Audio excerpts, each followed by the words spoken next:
ஒரு நிமிடம். அந்த நாள் ரயில் நிலையம் பரபரப்பாக இருந்தது.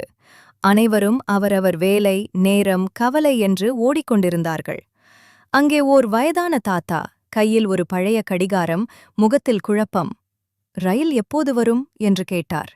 யாரும் நிற்கவில்லை, யாருக்கும் ஒரு நிமிடம் கூட இல்லை. அப்போது கல்லூரி மாணவன் அருண் வந்தான். கையில் மொபைல், காதில் இயர்போன். அவனும் கடந்து போகத்தான் நினைத்தான். ஆனால் தாத்தாவின் கண்கள் அவனை நிறுத்தின.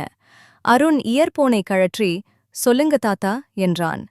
தாத்தா மெதுவாக சொன்னார், "இந்த கடிகாரம் என் மனைவி இறக்கும் முன் கொடுத்தது. ரயில் நேரம் தெரியவில்லை. ஆனா இதை சரி செய்ய முடியுமா?" அருண் சிரித்தான். கடிகாரத்தை பார்த்தான். பேட்டரி மாற்றி நேரம் செட் செய்தான். தாத்தாவின் முகம் ஒளிவிட்டது. "இன்னிக்கு யாரும் என்ன பார்த்ததே இல்ல, நீ மட்டும் பார்த்த" என்றார். ரயில் வந்தது. தாத்தா ஏறினார். போகும்போது சொன்னார், "மகனே, வாழ்க்கையில பெரிய உதவி இல்ல, ஒரு நிமிடம் கொடுத்தாலே போதும்." அருண் மீண்டும் இயர்போன் போட்டான். ஆனால் இந்த முறை சுற்றியுள்ள உலகத்தை கவனித்துக் கொண்டே நடந்தான். கருத்து: நாம் ஓடிக்கொண்டிருக்கும் வாழ்க்கையில் ஒரு நிமிடம் நிற்பது யாரோ ஒருவரின் வாழ்க்கையை ஒளிரச் செய்யலாம்.